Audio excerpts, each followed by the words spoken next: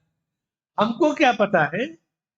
عمل کا حکم دیا گیا، رسول دیا گیا، اسلام کی بنیاد مقرر کر دی گئی کہ تم عمل کرو اور تم سے تمہارے عمل کے بارے میں پوچھا جائے گا۔ کیا لکھا ہے ہم کو نہیں معلوم، وہ غیب کے، اللہ کے غیب کے علم غیب کا ایک حصہ ہے۔ ہمیں صرف اس پر ایمان رکھنا ہے، اس کی تفصیل، اس کی ڈیٹیل یا قرید میں نہیں جانا ہے۔ اللہ کے نبی صلی اللہ علیہ وسلم فرماتے اعملوا، تم عمل کرتے رہو۔ آدمی جس عمل کے لیے پیدا کیا گیا وہ عمل اس کے لیے آسان کر دیا جاتا ہے۔ آپ اگر بھلائی کی طرف آ رہے ہیں، نیکی کی طرف، تو یہ خوش نصیبی ہے کہ اللہ تعالیٰ نے آپ کو بھلائی کے لیے آپ کا راستہ آسان کر دیا ہے۔ اس پوری حدیث میں انسان کی تخلیق کے 4 مرحلے، تقدیر پر ایمان بنیادی چیز، اور اس کے بعد کس طرح 4 مرحلے، 40 دن، پھر 40 دن، پھر 40، پھر 40 روح پھونکی جاتی ہے، اور اللہ کے فرشتوں پر ایمان لانا ایمان کا رکن ہے۔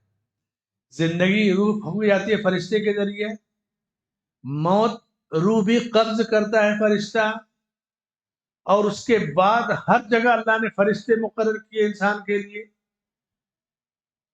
اسی طرح سے انسان کی انتہا یعنی اینڈ، انسان ختم کہاں ہوتا ہے، ایکسپائر کب ہوتا ہے، یا اچھی شکل میں یا بری شکل میں۔ بڑے بڑے لوگوں کو آپ دیکھو کہ کلمہ نہیں نصیب ہوتا آخر میں۔ آدمی کو آخری وقت میں کلمہ کب نصیب ہوتا ہے؟ جب اس کی زندگی صحیح راستے پہ گزرتی ہے۔